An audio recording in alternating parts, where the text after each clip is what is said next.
Good morning, guys. Welcome to the Morning JB Show. I am your host, Joe Sportman.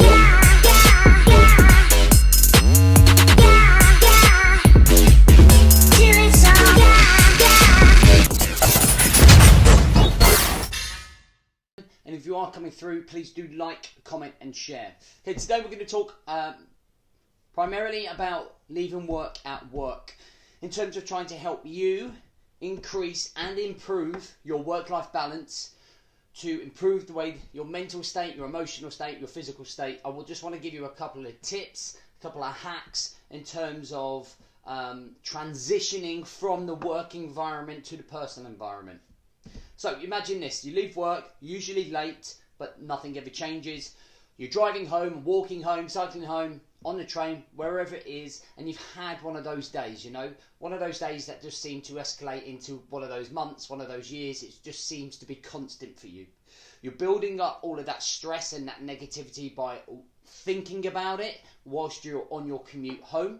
And whilst you think about it, you think of the problems that are going on within the job role. You think about the people that are affecting it. You think about the negativity, the environment, how stressed you are, how pressured you are. And whilst you're thinking about it, inside you're becoming a volcano because it's winding you up. And you are about to go home. Let's put my mic on. Mic check. Lucky we're not live, although we are. You then get home. The wife's wondering whether you're going to be in a good mood or a bad mood. She's treading on eggshells. You walk through the door. She sees your face. Her face drops. She knows what the night's going to be like because you are irritated. You are stressed. You are frustrated by everything that's going on at work. And it doesn't bode well for a good personal life.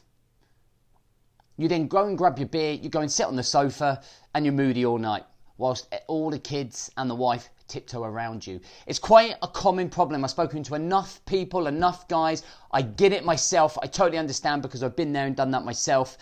That the work-life balance isn't working for you right now. You are bringing work home. Work is invading your personal space and it is going to affect you mentally, emotionally and physically.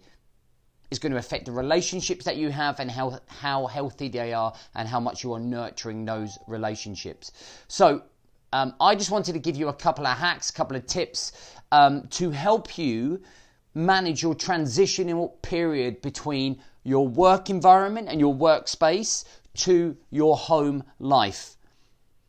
Now, the transitional routine the transitional routine is an essential part of your day, because unless we are implementing some of the tips I'm going to give you, you're going to keep falling down that rut and down that drain, and you're going to end up keep being miserable. Now, I'm not saying this is going to solve all of your problems. They are quick hacks, but they take work, and it takes for you to show up and actually do something about them and consistently trying to keep control and clarity with this work-life balance in this routine. So number one is distraction. So the first thing I want you to think about is distracting your mind from your work.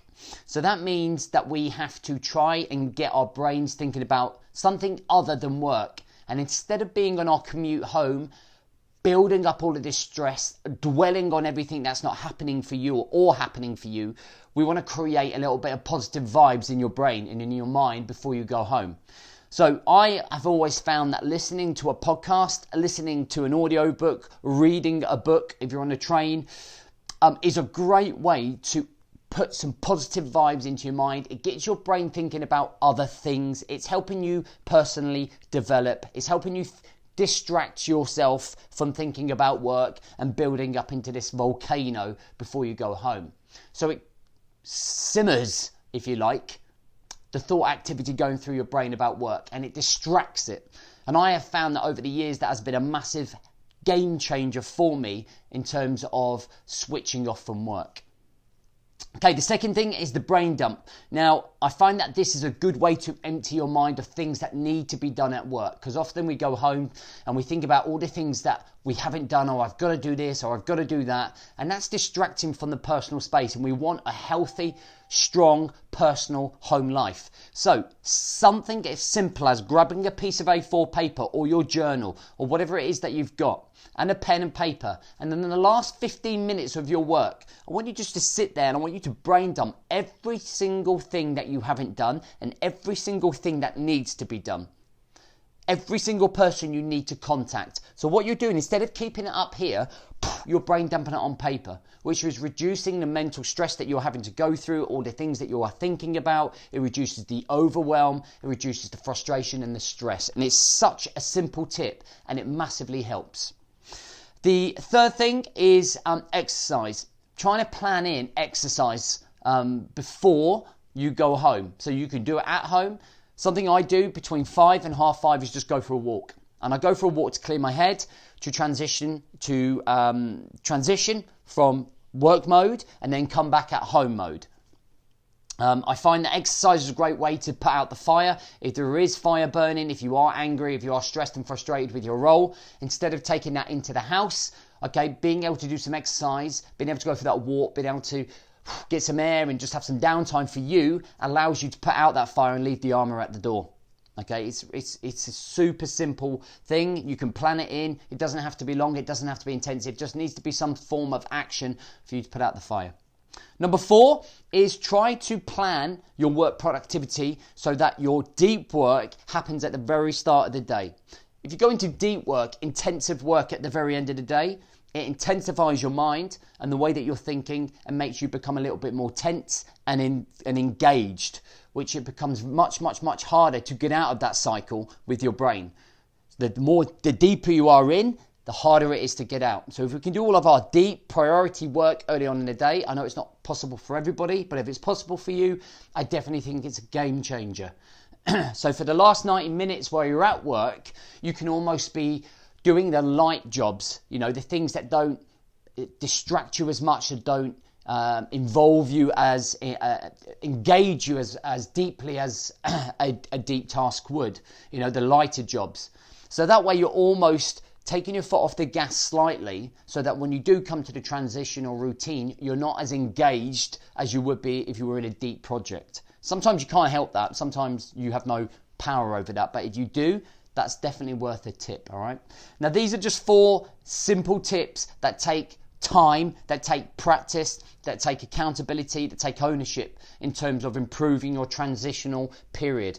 Just to raise your self-awareness in terms of that there is a problem when you're getting home and you are carrying work and taking it home with you is indeed just a massive win in its own, because it then is drawing you onto something that you need to changes that need to be made to improve the way you're living your life.